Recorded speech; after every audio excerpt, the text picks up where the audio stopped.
నమస్తే, welcome to Telugu news. నేను గోపికృష్ణ. అంకంరావు గారు అనలిస్ట్ ఉన్నారు మనతో. నమస్కారం సార్. నమస్తే గోపికృష్ణ గారు. అంకంరావు గారు, ఏం జరిగింది ముద్రగడ విషయంలో?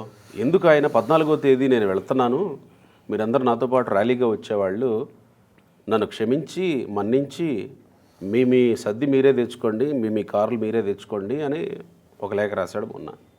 సడన్గా ఈరోజు కట్ చేస్తే 14వ తేదీ ముఖ్యమంత్రి వర్యులు జగన్మోహన్ రెడ్డి గారి పిలుపు మేరకు వైఎస్ఆర్సీపీలోకి మీ అందరి ఆశీస్సులతో వెళ్ళాలని నిర్ణయం తీసుకున్నాను. ఇంతకుముందే అది కూడా మీకు తెలియజేశాను.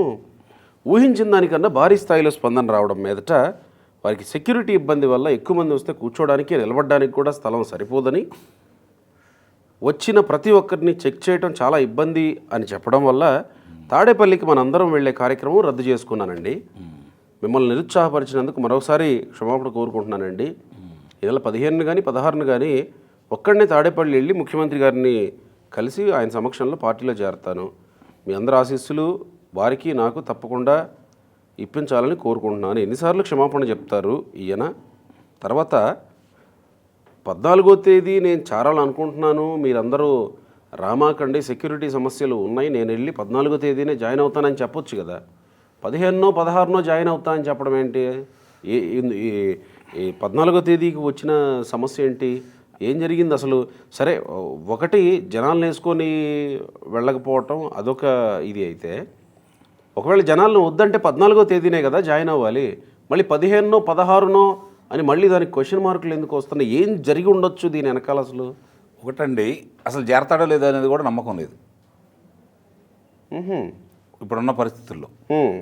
ఈరోజు ఎన్నికల నోటిఫికేషన్ వస్తుంది.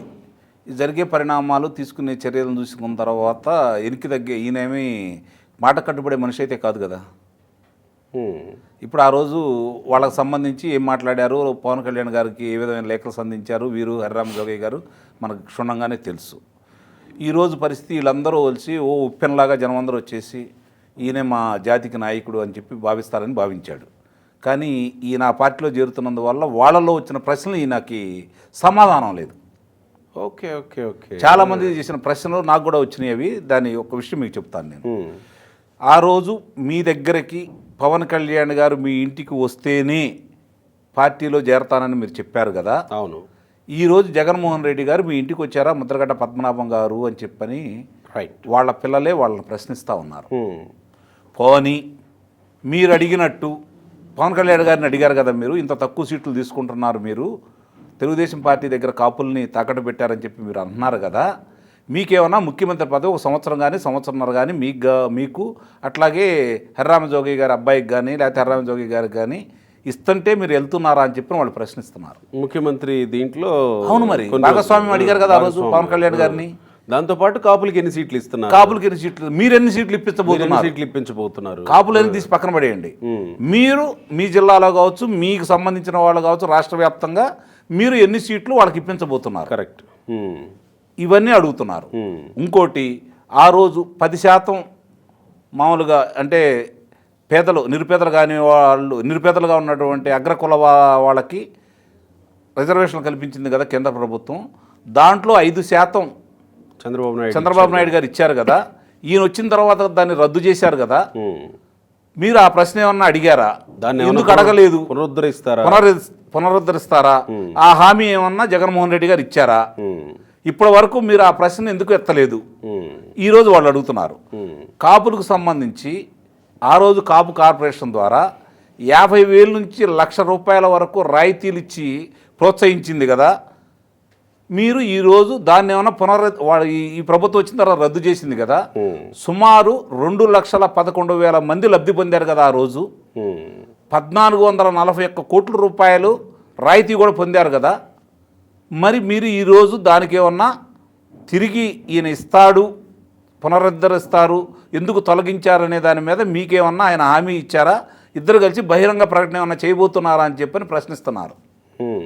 వీళ్ళందరినీ తీసుకొని వెళ్ళారనుకోండి అక్కడికి, అసలు ముందు ఈయన్ని చేర్చుకోవడమే పెద్ద విచిత్రం వాళ్ళకి. అసలు వాళ్ళందరినీ తీసుకొని వెళ్ళడానికి ఇన్ని ప్రశ్నలు ఉన్న వాళ్ళు వస్తారా ఈయనతో కలిసి? అదేనండి, అదే అక్కడ వచ్చిన స్పందన లేదు కాబట్టి.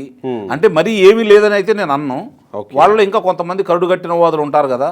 ఒకటే గుర్తుపెట్టుకోండి, ఈ మధ్యగా జరుగుతున్న మీరు ఎన్నికల సరళి ఒకసారి కనుక మీరు పరిశీలిస్తూ ఉంటే ఒక ఎస్సీలు, ఒక మైనార్టీలు, ఒక రెడ్డి కులస్తులు తప్ప మిగిలిన వాళ్ళు ఎవరైనా సరే ఒకే పార్టీకి 100కి 90% వేసిన కులాలను చూపించండి. మీరు 100కి 90% వేసిన కులాలను చూపించండి.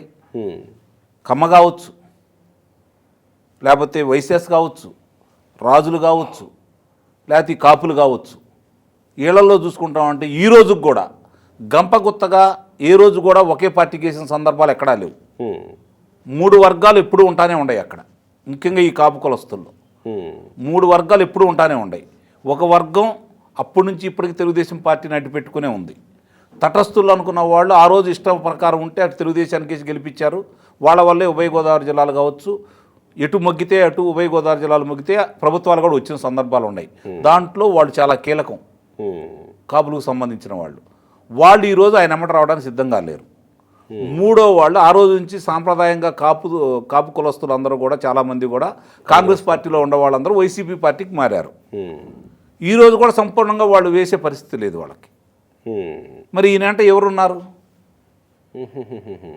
ఇక దాన్ని కవర్ చేసుకోవడానికి నిస్సందేహంగా అంతే వచ్చేవాళ్ళు ఎక్కువ అవుతున్నారు. ఇప్పుడు ఇంకోటి వాళ్ళల్లో విపరీతమైనటువంటి కోపానికి కారణం ఏందంటే ఈరోజు మీరు లేఖలు సంధించి పవన్ కళ్యాణ్ గారిని ఇబ్బంది పెట్టారు అంటే ఈ పొత్తు కలవకూడదని చెప్పి మీరు భావించారనే భావన ఈరోజు వాళ్ళ మనుషులందరికీ కూడా ఉంది.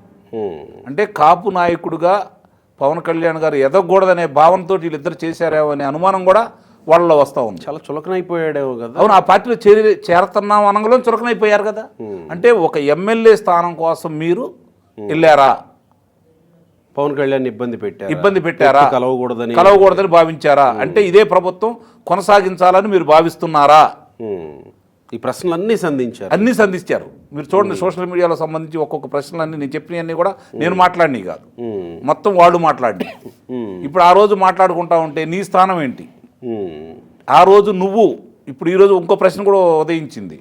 ఆ రోజు మీరు మంత్రిగా ఉన్న సందర్భంగా కాపులు నా దగ్గరికి రావద్దు అని చెప్పి బోర్డు పెట్టావని చెప్పని కూడా దాంట్లో ఉదహరించారు. అంటే ఆ రోజు నువ్వు ప్రవర్తించిన విధానం, మరి ఆ రోజు నీకు ఇచ్చిన గౌరవం వరుసనే చూసుకుంటే కాపు నాయకులను చూసుకుంటా ఉంటే ముద్రగడ్డ పద్మనాభం గారు కావచ్చు, జ్యోతుల నెహ్రూ గారు కావచ్చు, చంద్రరాజప్ప గారు కావచ్చు, పశ్చిమ గోదావరి జిల్లా చూసుకున్నా లేకపోతే గంటా శ్రీనివాసరావు గారు కావచ్చు, నారాయణ గారు కావచ్చు, ఎంతమంది నాయకులకి ఎంత గౌరవం ఇచ్చారు. హరిరామ జోగి గారు కావచ్చు, ఎంతమంది నాయకులను ఆ రోజు గౌరవించింది తెలుగుదేశం పార్టీ. ఈరోజు ముఖ్యమంత్రి అయిన తర్వాత వీళ్ళు ఏ పరిస్థితిలో ఉన్నారు, ఎవరిని గౌరవించింది, ఎవరికి పెద్దపేట వేసింది, ఏ నాయకుడు ఈరోజు ఫలానా మన వైసీపీలో ఇంకెవరు లేరా కాపు నాయకులు? ఏమైపోయాడు అసలు? కురసాల కన్నబాబు లాంటి వాళ్ళు అసలు కనపడడం లేదు ఈ అభ్యర్థుల లిస్టు అనుకున్నప్పటి నుంచి. అదే నేను చెప్పాను కదండి, మీకు అవకాశం లేక మెదలకుండా ఊరుకున్నారు. కానీ చాలామంది అభ్యర్థులు కూడా శాసనసభ్యులు లేవు కురసాల కన్నబాబు మంత్రి గురించి. ఇప్పుడు అదే నేను చెప్పేది, ఇదే కురసాల కన్నబాబు గారు ఆ రోజు జగన్మోహన్ రెడ్డి గారి గురించి ఏం మాట్లాడారో మనందరికీ తెలుసు. తర్వాత ఆయన పార్టీ మారాడు, ఆ పార్టీలోకి వెళ్ళాడు. అంటే నేను ఈ కాపు కమ్యూనిటీ గురించి అదేనండి చెప్పాను కాబట్టి నేను మధ్యలో తీసుకొచ్చేది ఇర్రిలవెంటే కానీ నాకు సడన్గా గుర్తొచ్చి తీసుకొచ్చాను.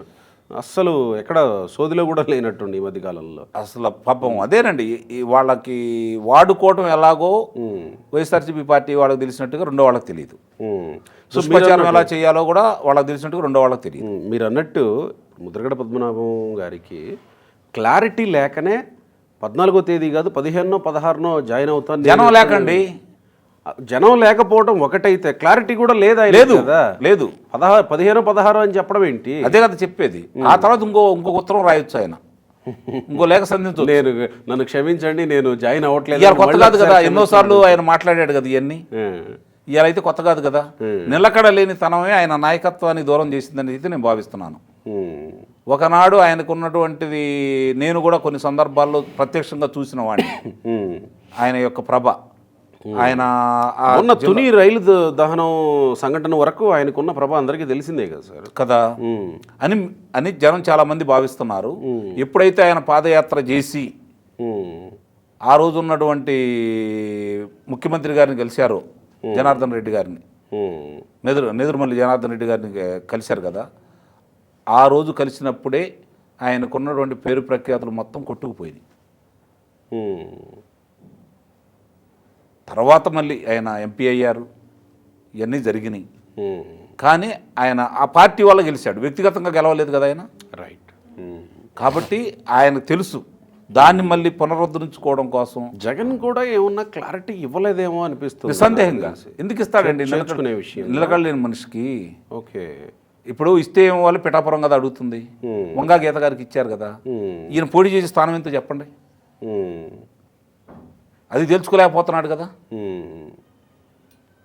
ఈయన స్థానం ఏంటి, ఎక్కడ పోటీ చేస్తారు, రేపు పొద్దున వాళ్ళు ఎక్కడ ప్రకటిస్తారు? ఇవ్వచ్చు, అందరూ పారిపోతున్నారు కాబట్టి ఏదో స్థానం ఇవ్వచ్చు, కాదని నేను అంటలేదు.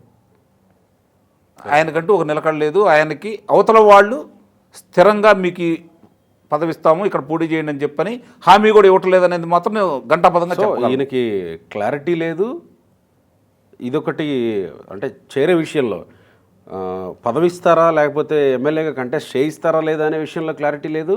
అసలు ఆయన పార్టీలో వైఎస్ఆర్సీపీలో చేరతాడా లేదా అనేది కూడా క్లారిటీ లేదు. నిస్సందేహంగా మీరు చివరిలో చెప్పింది మాత్రం వాస్తవం అయ్యి ఉండొచ్చు.